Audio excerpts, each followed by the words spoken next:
السلام عليكم ورحمة الله وبركاته. اللهم صل وسلم وبارك على سيدنا محمد وعلى آله وصحبه أجمعين. وحشتوني كتير جدا جدا جدا. ايه ده؟ انتي بقالك كتير ما طلعتيش ليه؟ بقالك كتير ما صورتيش فيديوهات ليه؟ وبشكر كل اللي سأل عليا داخل مصر وبره مصر. معرفش، سموه زي ما تسموه، كسل، غباء، اي حاجة. فعلا بقالي كتير قوي، بقالي يعتبر سنة ونص كده. الحياة والتلاهي، كسل، ما مش عارفة. طب ايه اللي خليكي ترجعي تاني؟ برضو مش عارفة، بجد والله العظيم، بجد انا مش عارفة. وحشتني قوي الكاميرا، وحشتني قوي التصوير، وحشني قوي المونتاج، وحشني كل حاجة. وحشتوني انتوا كمان، وحشتوني كتير جدا. اول يوم رمضان حبيت اصبح عليكم واقول لكم كل سنة وانتوا طيبين. بصوا، شايفين الفول؟ انا دمسته طبعا، ما صورتهوش، زبده. ودي البطاطس انا بعمل لها محلول كده حلو جدا، بيخلي البطاطس لونها ذهبي ومقرمشه وجميله جدا. هقول لكم على كل التفاصيل دي طبعا. اول يوم رمضان صحيت الصبح زي ما انتوا شفتوا في اول الفيديو. طبعا اتوضيت وصليت والحمد لله، قريت قرآن وربنا يتمها عليا نعمة يا رب. وبعدين فتحت الشباك كده وهويت الدنيا وروقت سريري واوضتي وكل حاجة. ودخلت على مطبخي. طبعا احنا يعني مش عايزة اقول 100% او كلنا بننام ويدوبك نصلي الفجر مثلا وننام، ونخلي المطبخ زي ما هو بتاع السحور، ما بنشطبهوش. انا واحدة من دي، ساعات كده وساعات كده. كان كابس عليا النوم جامد جدا امبارح، طبعا عشان اول يوم مش واخده على السهر. ف عايز ايه؟ بتبصلي ليه كده؟ انزل صلي، ربنا يتقبل يا رب. فنمت وسبت المطبخ، فقمت بقى علي بقى كده تشطيب مطرح السحور. طبعا السحور المعتاد بتاع الشعب المصري كله، فول وبيض وجبنة وبطاطس محمرة، حاجة أساسية طبعا. أنا بفضل أحمر بطاطس لغاية نص رمضان. بعد نص رمضان بمسك مطبخي، أروح مشطباه مصبناه وكل حاجة. مبنشوفش من تحمير البطاطس دي خالص بعد كده. بنقضيها بقى شيبسي من بره بقى. ليه؟ معرفش. انا عندي تحمير البطاطس، يعني انتوا بصوا ما شاء الله، زي ما انتوا شايفين مطبخي ما شاء الله السيراميك بيلمع. انا كده اتعودت ان انا لازم يبقى مطبخي نضيف، الاشاني والسيراميك بتاعي نضيف. البوتاجاز بتاعي بصوا والله محمره البطاطس، بصوا شكل البوتاجاز ما شاء الله، والحوامل نضيفه على طول. ايدي في الحاجه لازم تبقى الحاجه نضيفه على طول. كده خلصت المواعين وخلصت البوتاجاز وشطبت الدنيا ورجعت كل حاجه مكانها، وهرص كمان المواعين.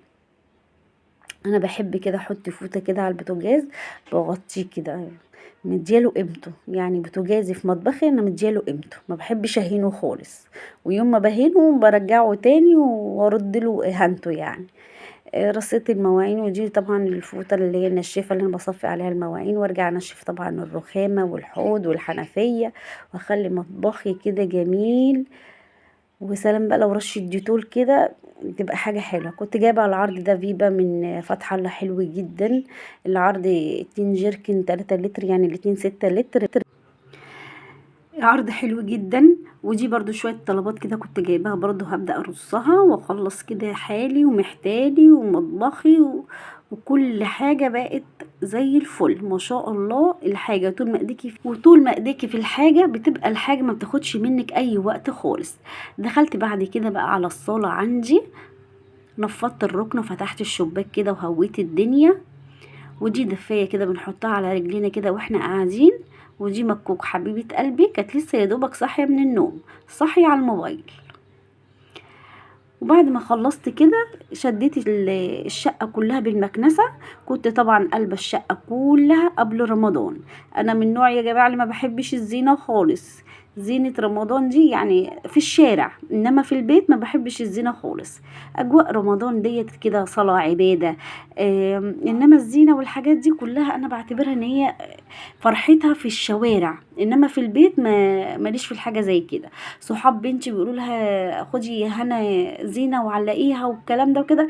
قالت لهم انا لو علقت زينة في الشقة ماما هتعلقني بدلها.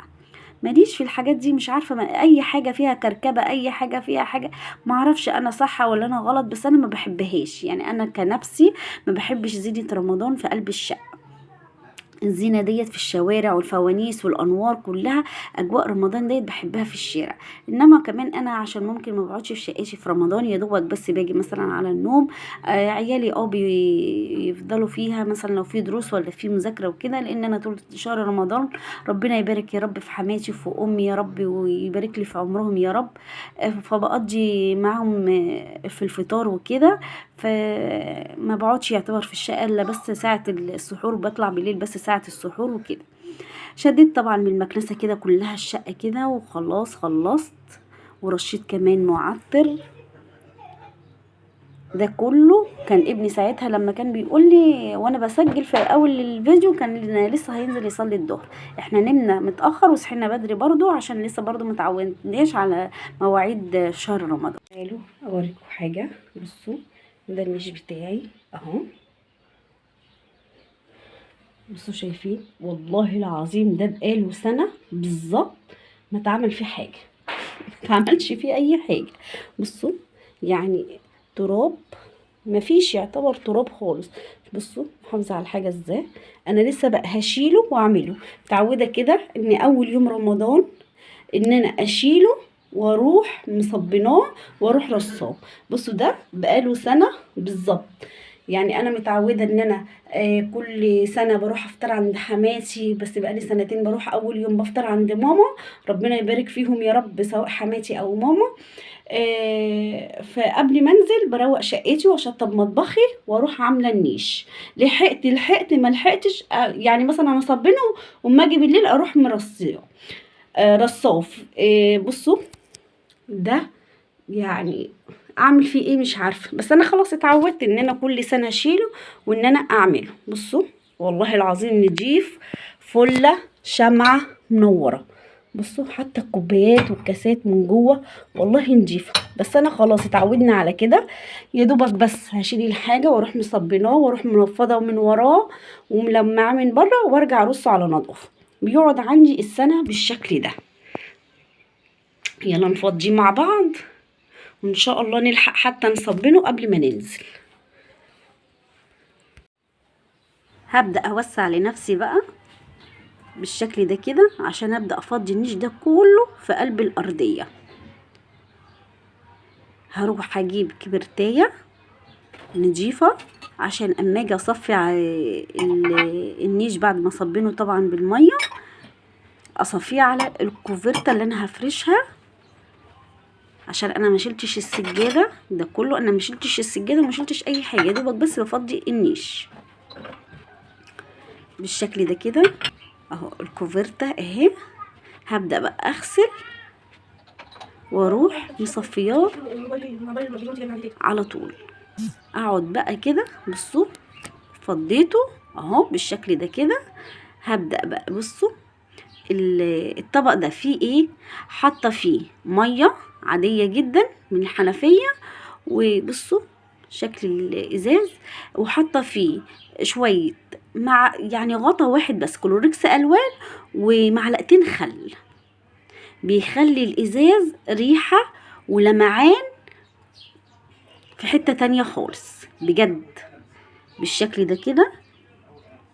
كل اللي مكفي ده كده انا خلاص يعني عملته في قلب الميه. بص الميه نضيفه زي الفل لان اساسا الحاجه ما فيهاش تراب والله، بس يا دوبك بس تلميعه كده.